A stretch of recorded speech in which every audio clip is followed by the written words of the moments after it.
Ya begitulah, naik lagi ya. Sabar, ini lagi Erik, Erik, oke.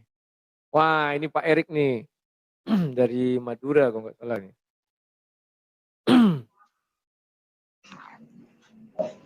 Halo Erik, selamat malam.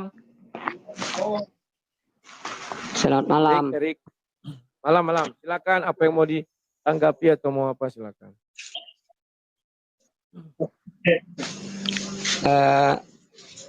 Begini Bang Rudi. Pertama, saya ingin bertanya dulu ya. Begini, apakah minuman beralkohol itu di dalam Kristen haram? Itu dulu. Ya, kalau dia membuat mabuk menjadi haram. Tapi kalau untuk menghangatkan badan satu sloki dia nggak haram. Oh gitu ya. Nah, begini ya. Intinya begini. Begini ya. Ibaratnya ya, ada orang yang kan percaya kepada Yesus, 100% percaya kepada Yesus. Lalu dia mabuk. Nah, dengan mabuknya itu dia membunuh seseorang. Apakah dia masuk surga atau masuk neraka? Itu. Ya, kalau kamu hanya bicara sampai di situ, dia tidak masuk surga atau neraka. Tetapi kalau kau berbicara selepas itu dia bertobat, setelah itu dia masuk penjara, selepas dari penjara dia bertobat, nah itu bisa ada jalannya ke surga. Enggak, dia itu enggak sempat bertobat. Kan Ya, setelah dia mabuk tadi meninggal dunia, lalu dia neraka. Ada ayatnya enggak? Ya. Ya adalah orang yang tidak mati di dalam Yesus kan artinya. Kekal enggak? Apanya kekal dia? Ke neraka ya kekal lah di neraka. Kekal. Lalu kalau kekal, apa gunanya penebusan? Kan katanya kan orang yang percaya kepada Yesus kan diselamatkan. Jadi untuk apa orang percaya kepada Yesus kalau kekal selamanya di neraka? Ya, neraka itu di dalam ajaran Kristen itu kekal. Penebusan dosa itu bukan ketika kita di neraka, tapi ketika kita di dalam bumi. Nah, konsep yang kamu katakan itu di Islam. Nabi Muhammad bisa memindahkan orang dari neraka ke surga. Dalam Kristen tidak ada seperti itu. Bukan begitu, Rudi. Kan katanya kan setiap yang percaya kepada Yesus, hidupnya diselamatkan. Nah, yang saya tanyakan tadi, ada orang mabuk, meninggal dunia, membunuh orang lagi. Nah, kan dia sudah percaya kepada Yesus. Kalau dia kekal ke neraka, apa gunanya dia percaya kepada Yesus? Ya, kan sudah saya jelaskan. Percaya Yesus saja tidak cukup. Karena Yesus mengatakan, akulah jalan. Jalan itu adalah kepercayaan. Dan kebenaran dan hidup. Kalimat dan-dannya ini harus dipenuhi juga. Kalau tidak dipenuhi artinya nggak bisa. Ya. Dan kalau kau bicara penebusan itu bukan di neraka. Di bumi. Kalau di neraka kan sudah putus. Persidangan sudah putus. Artinya sudah ingkrah. Nggak ada PK-PK lain peninjauan kembali, tidak ada. Silakan. Begini, apa ada orang dunia ini yang nggak berdosa? Ada. Di dalam Alkitab disebutkan 2 orang, yakni Henok dan Elia. Mereka tidak berarti berdosa. cuma 2 orang masuk surga, lainnya ke neraka. Karena yang berdosa nggak masuk surga. Berarti cuma 2 orang masuk surga. Yang lainnya enggak, kan ada dosanya. Ya, maka itulah ada gunanya penebusan dosa. Tetapi penebusan dosa ini bukan seperti yang kau ceritakan. Ada orang percaya Yesus, terus dia mabuk, terus membunuh orang, dan setelah itu dia mati. Itu tidak akan ke surga, itu ke neraka. Yang ditebus itu adalah orang-orang yang masih hidup dan bertobat.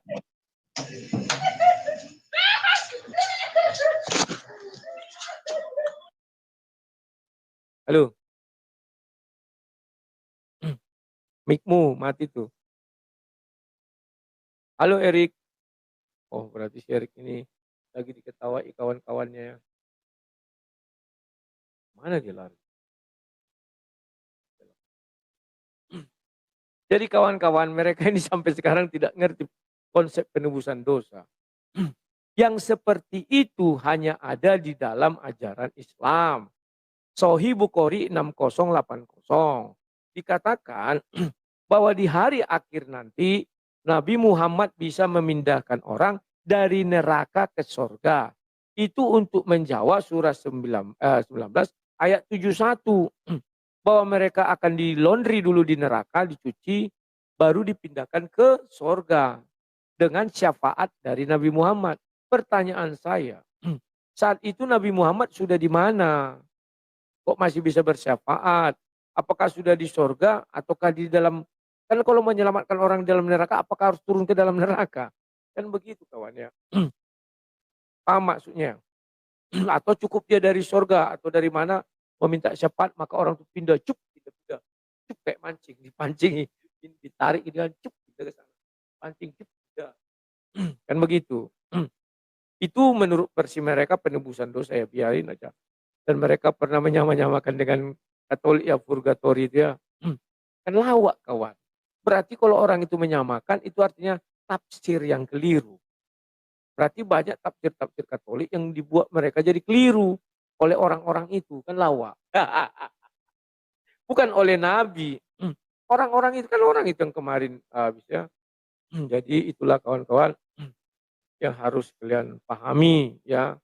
Jangan hanya suka-suka kalian aja melakukan sesuatu. Itu harus kalian pahami. Nah, kelemahan sama pendebat muslim, mereka tidak mengerti apa yang mereka ucapkan pertama. Yang kedua, mereka tidak mengerti urutan-urutan. Ya.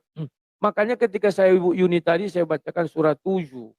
Surah 7 itu jelas urutannya kawan. Iblis dulu jatuh ke dalam dosa. Mana ada peringatan kepada iblis? Dia langsung dihukum, diusir dari surga. Setelah itu dibilang, apabila ada yang dari antara mereka yang mengikut engkau, maka akan kumasukkan ke neraka.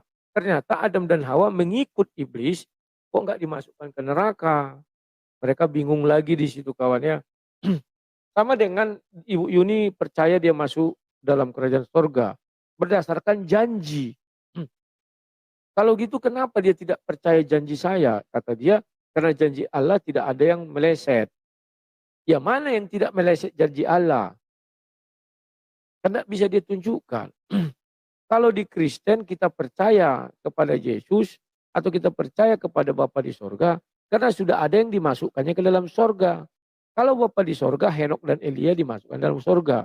Kalau Yesus Kristus, orang yang disalib di sebelah Yesus, dan seorang Kristen, sudah masuk ke dalam sorga. Jadi kita nggak percaya janji lagi. Dia mengatakan bahwa di sorga itu kenikmatan yang paling tinggi itu menatap wajah Allah. Artinya Allah ini memiliki wajah, saya bilang, nggak terima dia. Ya wajah Allah bukan seperti makhluk, oke. Makhluk itu artinya yang diciptakan Tuhan. Maaf ini kalau dalam ajaran Kristen, kalau saya punya Tuhan yang bukan makhluk, ternyata Tuhan saya itu kayak alien. Saya pasti pingsan. Tidak mau saya bertuhan kepada Tuhan itu, saya bilang. Saya nggak bicara Tuhan dia, Tuhan Kristen, saya bilang. Ya kawan-kawan ya. Jadi mereka kadang tidak tahu apa yang mereka ucapkan. Makanya di situ aku kadang kasihan. Ya. Dia ketika lagi bicara, enak kok. Coba nanti kalian ulang-ulang rekamannya ya. Tapi memang sayang ada yang putus gara-gara sinyal ini aku naikkan 50 Mbps pun stres aku kawan. Mau 100 Mbps mana kuat aku membayar. Sebulan nanti sih 964 kalau nggak salah. Ya, oke lah kawan-kawan karena waktu kita sudah panjang ini, saya cukupkan dulu sampai sekiannya. Terima kasih kepada kalian yang sudah memberi apa namanya gift-gift ini dan terima kasih kepada yang sudah menonton, memberi komentar dan terima kasih yang sedalam-dalamnya kepada semua orang. Jangan lupa kawan-kawan, saya sudah mulai meletakkan batu pertama pembangunan gereja. Besok sudah terima kasih sudah ada yang berdonasi ya. Besok saya akan memasukkan tanah timbun dulu biar bisa masuk truk. Sudah saya pesan karena dananya masih terbatas, saya memesan baru 2 truk, mungkin sampai 4 truk lah ya, masih sanggup dananya. 1 truk mungkin sekarang sekitar 180 atau 200 tempat kami nih. Dan batu sudah saya pesan juga, tapi karena uang belum ada, saya bilang minggu depan. Mudah-mudahan minggu depan saya sudah ada dana, saya pesan 10.000 dulu. Mumpung masih harganya 300 dan naik kawan, 390. Artinya 3.900.000 harus saya siapkan minggu depan. Dan saya harus buat pondok. Pondoknya itu butuh kayu 2 kubik. Ya, karena butuh kayu 2 kubik, 1 kubik kemarin saya beli 1,6, sekarang berarti 32. Ceknya sudah ada bekas ya kawan-kawan ya. Itu dulu baru masukkan listrik, baru buat sumur bor. Lo akan kelihatan bahwa apa yang saya lakukan ini diberkati oleh Yesus Kristus ya. Ini bukan untuk saya tetapi untuk jemaat, dan nanti pada tanggal 5 Agustus saya akan videokan juga saya menyerahkan surat tanah itu kepada gereja.